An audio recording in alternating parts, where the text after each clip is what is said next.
I think I would again say Godzilla versus the Thing, because the soundtrack is very well developed. He created many new themes for that movie, such as the appearance of Godzilla, and Mothra's theme, parts of it, and I find that that score is a really driving score that carries the movie along, and also the themes are extremely well integrated with the sequences. They flow and they blend together, and so I think that would be one of my favorites. Another one that I enjoy very much is the Destroy All Monsters film track, because I find that a lot of the themes are very well suited to what's going on in the action. It's got a very sort of a clean feel to a lot of the music in that movie. It's a little more up-tempo, upbeat kind of thing, but the film, the atmosphere of the film was too, compared to Godzilla versus the Thing. And he did a lot of original, new original themes. Instead of reworking old ones, there was a lot of original work in Destroy All Monsters, so I like that very much. Let's see, there was one more. I enjoy the new theme song for the new Mechagodzilla as well. I thought that was very good. And also the Terror of Godzilla, or the Terror of Mechagodzilla on video, I felt that that was another one that integrated the themes very well. I enjoyed his Mechagodzilla theme in that. I felt it was very grandiose and appropriate for the character. But I really like movies that have themes for each character that interplay. One of my favorite movies in terms of score is Abbott and Costello Meet Frankenstein, because the themes are all there for the Frankenstein monster, for Dracula, for the Wolfman, and various other characters, and then when they're confronting one another, if you've seen the movie, in the battle at the end, where the monsters are chasing Abbott and Costello around and so forth, and all the themes are worked in there very skillfully together. Another one, of course, is, I mean, even movies like Gone with the Wind and so forth. I think, to me, the greatest movies are ones that develop themes for the characters and then work from there and put them together.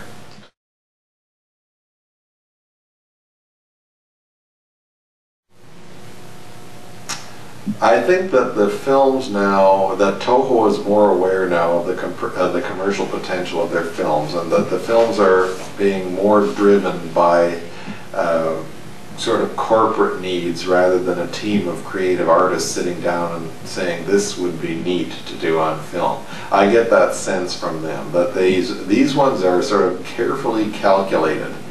And so in that sense, I would say that the Honda Tsuburaya films were more artistic. They allowed the gentlemen involved to show more of themselves and their own innovation, their own style, through what they were doing. And so in that sense, I feel that the series has been diminished. But I think that in any enterprise where you have more of a continuing franchise, that's inevitable to happen.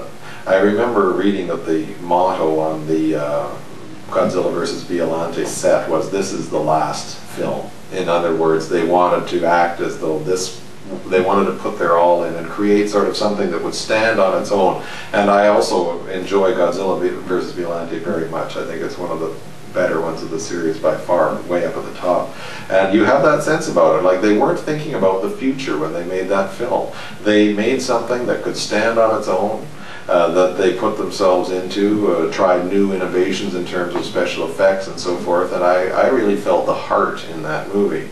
The later ones in the series, progressively, you could tell, well, this is being calculated to be aimed at, you know, getting more kids in, or more women in, or they, you know, why are they picking these particular monsters? One revived and one new for each movie, kind of thing, a sort of formula. And while I'm sure that Kawakita is a fan, and a lot of the people who work on them are obviously a fan, I think that probably there's more of a corporate hand involved in producing the newer ones.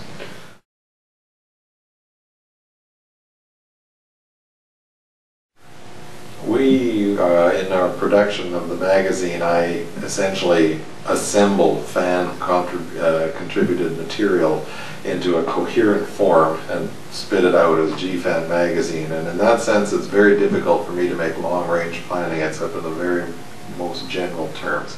You know, I of course see us doing film books of the films, and obviously into the classic films as space allows. It's become a forum for fan fiction and fan interaction. I'd like to develop that more, but I want to keep a balance between hard news like product news and serious articles about the films and the statistics behind them or the people behind them. I love doing interviews. I want to, or having interviews printed. I want to have more of those. Ideally, I'd like to have one really good one every issue. And a balance between those kinds of things and the fan-generated input. So I see it developing as it has so far within the limits of what's possible. There are two constraints, primarily from my own personal point of view. One is that I have a job and a family and so forth, and so there's a time factor there. And while I would love to produce more pages each month, I don't think it's realistic for me to think beyond what we're doing right now. We put out 84 pages in July. It's usually 68. That I think we can handle every once in a while. The other thing is the financial aspect. This, again, is not a business. It's not my business, and it's a hobby that grew. And so what we're doing now is what's possible within the limits of what people are willing to buy. So at our current subscription level and our current number of advertisers and the current quality of the product that we're putting out, everything's pretty well in balance. But I can't go to all glossy stock inside or all color pictures or monthly issues, or, well, again, it's a financial thing. If everybody wanted to pay $40 a year, I could go monthly financially, but that's asking a lot of kids. $20 I think is about the limit.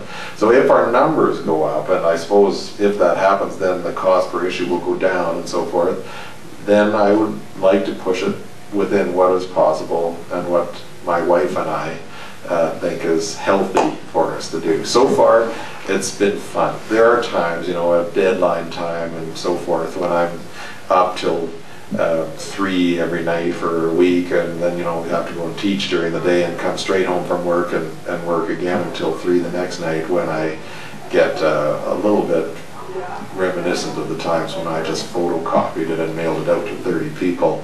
But most of the time, I enjoy what I'm doing. There's a real pleasure in being able to put together something that a lot of people really like. And I think the reason they really like it is because I like it. This is the magazine that I wished was there when I was a kid. And obviously, so many of us are in tune that what I like is what they like. And so it's very, very rewarding to be able to produce something that people think is important, that gives them some pleasure in life. So I would like to keep going in that vein. No drastic changes are planned. It's more of an evolution, as it always has been. We have done pretty well all on our own. I mean, we have not had input from Toho or help from them, and well, I hope that will be forthcoming in the future. Just what has gone before, I think we've accomplished quite a bit. Should the Godzilla films cease for a while or forever, I mean, obviously forever, then I think G-Fan would wind down, because a continuing production, I think, is what's necessary to keep the public interest in the series going, to some degree, I suppose. But there are many movies that we have not covered extensively. We'd like to do film books on other Godzilla films, other Toho-related films and genre films. Gamera, which is revived in a spectacular way to overwhelming approval by the fans over here, and that series has been scheduled to continue, and we are going to cover that because people want to know about it and learn about that too. So I am never going to carry on G-Fan until it dies. I foresee a day when I will wrap it up and I will tell everybody you can subscribe to issue 50, and that's going to be the last G-Fan. And if somebody else wants to then start their own magazine and carry on, that's fine. But this is something that I enjoy doing now, and I think we have every prospect of carrying on. And someday I'll wind it up.